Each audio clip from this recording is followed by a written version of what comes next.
Life in the old castle. Happy times them were. The people were all so much friendlier.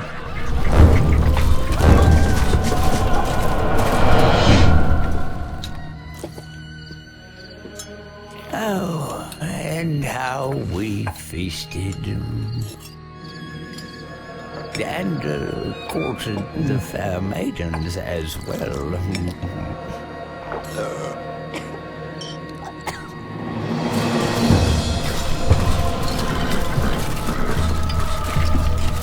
There was work, of course, sharpening our minds.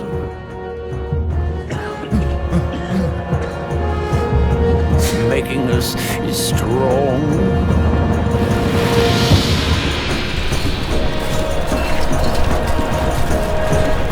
But mainly, I remember it as a happy time.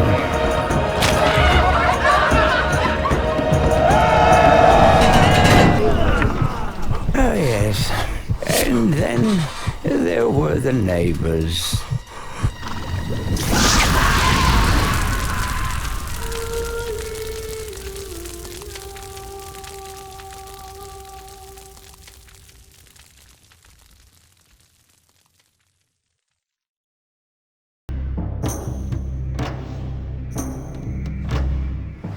Welcome to the Stronghold tutorial. This tutorial will teach you the techniques you need to know in order to get your castle up and running.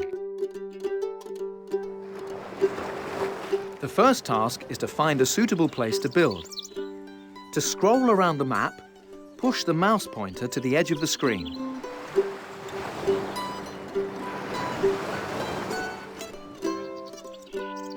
The first thing you need to do in Stronghold is find a suitable place to site your castle. Left-click on the Saxon Hall building, then find a flat, empty piece of ground on the map. Move your mouse over the main screen until your keep appears. Once you are happy with the position, left-click to place your keep. Wood has automatically been transferred from your starting goods into your stockpile. The wood is now available for you to use in your construction. In addition to the Saxon Hall and the stockpile, you should see a campfire. Move the mouse pointer over it. The halo that appears is your population growth indicator. The more popular you are, the faster it will fill and the quicker your population will grow. Every time the indicator makes one full rotation, a peasant will arrive and stand by the campfire until work becomes available. If the halo turns red, you are unpopular. The halo will then be showing you how quickly people will leave your castle.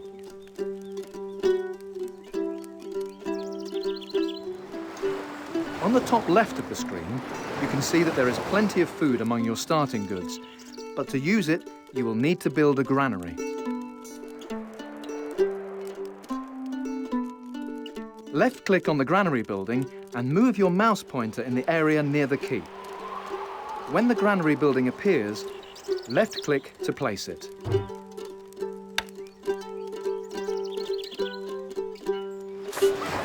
The food in your starting goods will be transferred to the granary.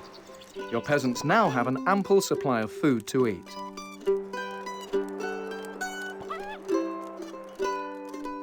Right-click to exit the build mode. Then left-click on the granary you have just built to bring up the granary panel. Good. This panel lets you see your food details and allows you to make changes to your rationing. On the right of this panel, there are 5 plates with varying amounts of food on them. These symbolize the different ration settings, from no rations up to double rations. At the moment, rations are set to the default of full rations. You can't do that at this point in the tutorial. Left-click on the plate with the most food on it to set your rations to double. Due to your generous rationing, you are now gaining a big bonus to your popularity each month, and the popularity symbol has changed to a smiling face.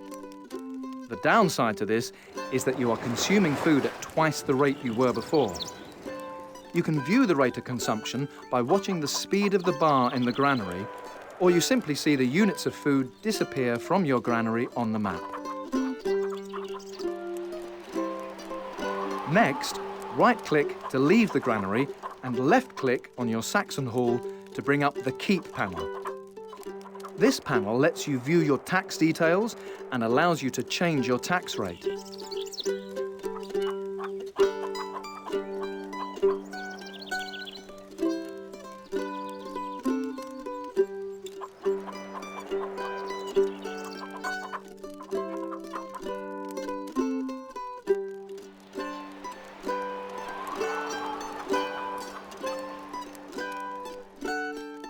You can set your taxes to anything from a generous bribe all the way up to a downright cruel tax.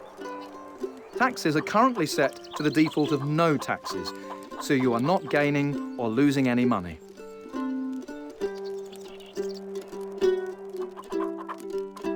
Left-click on the right arrow until taxes are set to mean. You will now have a little gold coming into your treasury each month, but you are suffering a big hit to your popularity due to your mean tax rate.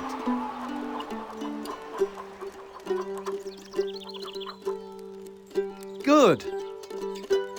The scribe shows your popularity, gold, and population size. His expression reflects your popularity. The report book he is holding will help you to find critical information about your settlement. The large number at the top shows your popularity rating. The reports panel is now visible.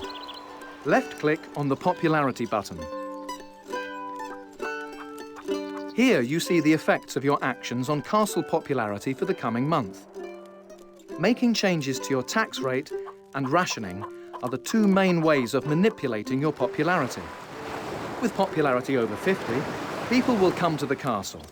Below 50, they will start to leave.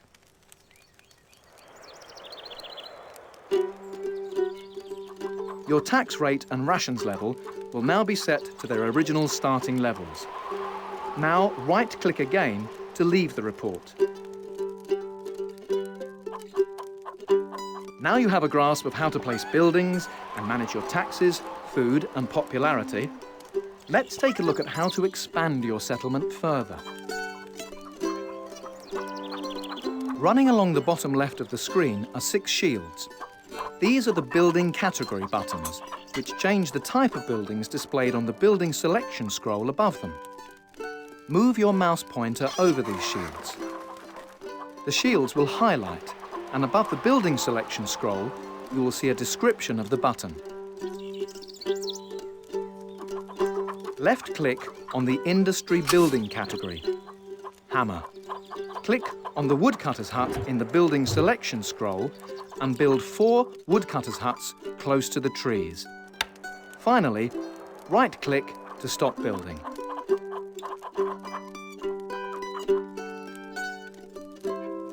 Good. Now you see that 4 of the peasants around your campfire have turned into woodcutters and are working cutting down trees. Wood will soon begin to arrive in your stockpile.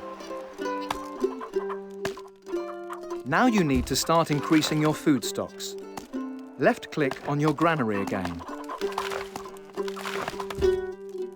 The amount of food you have left is shown in absolute units and also monthly supply.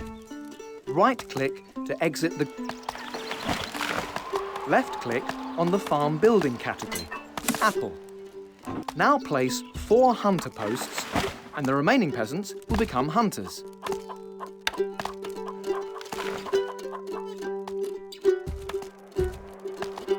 Good. When the hunters have prepared their meat, they will place it in your granary. Aim to have at least enough food coming in to cover demand. The bottom set of numbers on your scribe's report show your current population followed by your available housing. It is currently 8 out of 8. which means the housing inside of your Saxon Hall is at full capacity. Click on the Town Buildings category, House, and build a hovel.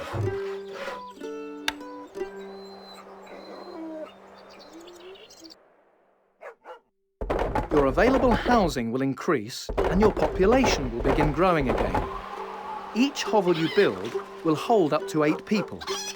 Your settlement is growing, but so, of course, are the number of mouths to feed.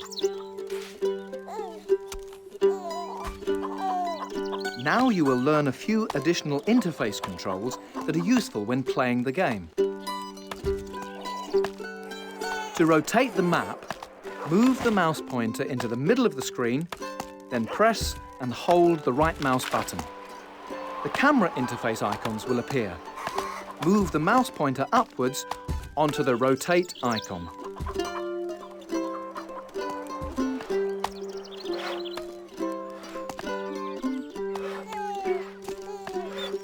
To zoom out, press the right button again and move the mouse pointer to the right over the zoom icon and release the button.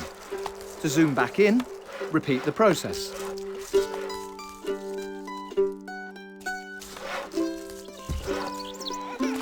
To go full screen, press and hold the right mouse button and move the mouse pointer to the left over the full screen icon and release. To go back to normal mode, repeat the process.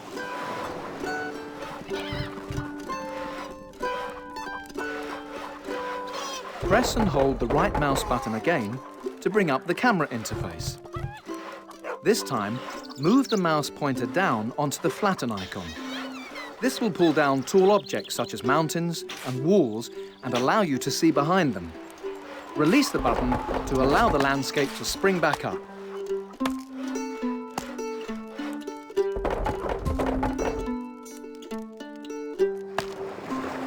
Congratulations! You have completed the tutorial. You are now ready to start the first mission of the Stronghold campaign. Would you like to continue playing this map?